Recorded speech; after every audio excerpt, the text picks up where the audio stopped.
रमा अपनी माँ लता देवी के साथ रहती थी।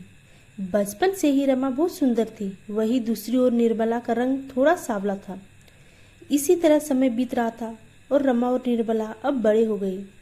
रमा सुंदर थी, इसलिए मोहित को रमा पसंद आ गई और उसकी शादी एक बड़े परिवार में हो गई। वही दूसरी ओर निर्मला की शादी एक मजदूर से हो गई। निर्मला का भी मन था कि उसकी शादी भी एक बड़े परिवार में हो, लेकिन टूटी हुई झोपड़ी में ही उसे अब अपना सारा जीवन बिताना था। शायद वह ईश्वर से यही सब लिखवा के लाई थी। वही दूसरी ओर रमा का स्वागत बहुत ठाट बाट से हुआ। उसकी सास और नंदों ने उसे ढेर सारे गिफ्ट दिए। एक दिन की बात है, निर्मला बाजार जा रही होती है, तभी रमा एक ज्वेलरी शॉप से बाहर निकलती है। उसके हाथ में बहुत सारे ज्वेलरी बॉक्स थे। निर्मला रमा को देखकर बहुत खुश होती है। रमा, दीदी आप कहाँ जा रहे हो? निर्मला, बस यहाँ बाजार से सब्जी लेने आई थी। रमा, दीदी मेरे यहाँ तो बहुत सारे नौकर है, सफाई के लिए अलग, खाना बनाने के लिए अलग, कपड़े धोने के लिए अलग और दो तो माली है, सब काम नौकर ही करते हैं। निर्मला, अच्छा बढ़िया है। रमा, दीदी 3 दिन बाद हमारी 1 मंथ एनिवर्सरी है, बहुत बड़ी पार्टी है, आप मुझे अपने घर का एड्रेस दे दो, मैं कार्ड देने आऊंगी, इसी बहाने आपका घर भी देख लूंगी।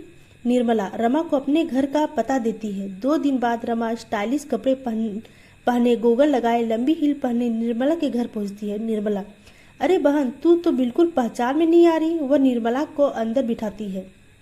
रमा, निर्मला तुम यहाँ कैसे रहती हो? तुम्हारी गली के नाले की स्मेल यहाँ तक आ रही है, तुम्हारे घर में कूलर तक नहीं है। निर्मला, हाँ वो ये कह रहे थे कि महीने जो तनख्वाह मिलेगी उससे कूलर ले आएंगे। रमा, चलो ठीक है, ये लो कार्ड।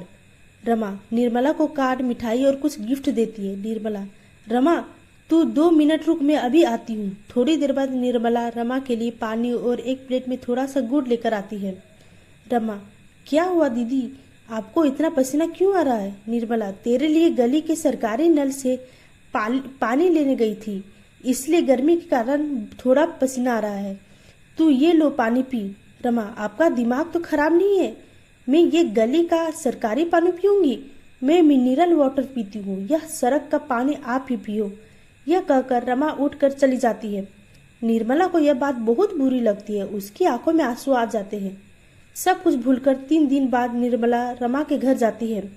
औरत, बहन जी ये कौन है? इन नौकरों को यहाँ क्यों बुला लिया? रमा की सास, अरे ये रमा की बहन है, पता नहीं इन भिखारियों को क्यों बुला लिया, रमा ने बेइज्जती करा दी। सब मेहमानों के सामने निर्मला यह सब सुन रही थी। तभी रमा निर्मला को देखती है। रमा, अरे दीदी ये क्या पहनकर आ गई? आपको इतनी भी तमीज नहीं है कि इतनी बड़ी पार्टी में जा रही हूँ तो एक अच्छा साड़ी पहन लूं। चलो, वही मेली कुचली साड़ी पहनकर मेरे घर आ गई। सच में आज आपने मेरे ससुराल वालों के सामने बहुत बेइज्जती करा दी। अब ऐसा करो, नीचे सर्वेंट रूम में जाओ, मैं तुम्हारे लिए वही खाना भिजवा दूंगी। अपनी बहन से इतना सब सुनकर रमा की आंखों में आंसू आ जाते हैं और वह अपने घर आ जाती है और अपने पति को सारी बात बता देती है। सूरज, निर्मला वो बहुत बड़े लोग हैं, तुम्हें उसके घर जाना ही नहीं चाहिए था। अच्छा चलो अब रोना बंद करो। निर्मला, जी मैं कई दिनों से सोच रही हूँ क्यों न मैं भी कुछ काम करना शुरू कर दूं, जिससे हमारी भी कमाई दोगुनी हो जाएगी। सूरज, ठीक है, जैसा तुम्हें ठीक लगे। अगले दिन से रमा जगह जगह जाकर काम ढूंढने लगती है। उसके एक दर्जी की दुकान में काम मिल जाती है और उसकी कमाई 2 गुना हो जाती है। सारे खर्च निकल के उसके पास 2000 रुपए बच जाते हैं, जिससे वह एक सिलाई मशीन लेकर लेडीज सूट सिलने लगती है। दिन में वह नौकरी करती और शाम को घर आकर सूट सिलती। 10 सूट सिलने के बाद वह संडे को बाजार जाती है और कई दुकानों पर अपने सिले हुए लेडीज सूट दिखाती है, लेकिन कोई भी दुकानदार उसका सामान नहीं खरीदता। वह निराश होकर घर आ जाती है। निर्मला, सुनिए जी, आज एक दुकानदार ने मेरा सूट नहीं खरीदा, शायद हमारा नसीब में गरीब रहना ही लिखा है। सूरज, तुम चिंता मत करो, ऐसा करते हैं कल मैं भी तुम्हारे साथ चलता हूँ। अगले दिन रमा और सूरज मार्केटिंग में घूमते रहते हैं। तभी एक दुकानदार ने उन्हें बुलाया। आदमी, अरे बहन जी, मेरा सूट का सप्लायर अपने गांव चला गया, जिस वजह से मेरे ग्राहक वापस जा रहे हैं। आपके पास जितने भी सूट है मुझे दे दो। वह दुकानदार उनसे सारे सूट खरीद लेता है और उन्हें 15,000 रुपए दे देता है। यह देखकर दोनों बहुत खुश होते हैं और बाजार से और कपड़ा लेकर घर आ जाते हैं और रमा सूट सिलने लगती है। अगले दिन रमा दोबारा सूट लेकर उस दुकान पर जाती है। दुकानदार, अरे बहन जी, आपके सिले हुए सारे सूट आज दोपहर तक ही बिक गए। ग्राहकों को आपके सिले हुए सूट बहुत पसंद आ रहे हैं। मैं आपको 200 सूट का ऑर्डर देता हूँ और ये लीजिए 1 लाख रुपए एडवांस। रमा घर आकर अपने पति को सब कुछ बताती है।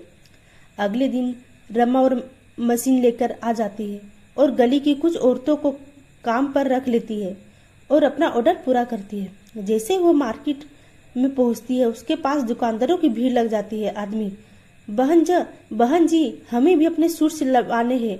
आदमी दो, बहन जी, मुझे भी आप सबसे ऑर्डर लेकर वह पैसे गिनती है तो उसके होश उड़ जाते हैं। सभी दुकानदार उसे 500 सूट का ऑर्डर देते हैं और 5 लाख रुपए एडवांस देते हैं, जिससे वह और भी काम बढ़ा लेती है। 1 साल बाद रिपोर्टर, तो निर्मला जी, आपने इतना बड़ा बिजनेस कैसे खड़ा किया? आज आपकी कंपनी ने 200 से ज्यादा लोग काम करते हैं और आपकी कंपनी का टर्नओवर 100 करोड़ है। हमारे ऑडियंस को बताइए कि आप अपने कैसे इतना बड़ा बिजनेस शुरू किया? निर्मला, इसका पूरा श्रेय मेरी पत्नी छोटी बहन को जाता है, जिसने मेरी गरीबी का मजाक उड़ाया और मुझे इस बात का एहसास दिलाया कि पैसे के बिना कोई इज्जत नहीं करता, और उसकी वजह से ही मेरे मन में बहुत सारे पैसे कमाने की इसका जागृति हुई। दूसरी ओर रमा टीवी पर यह सब देखकर रोने लगी।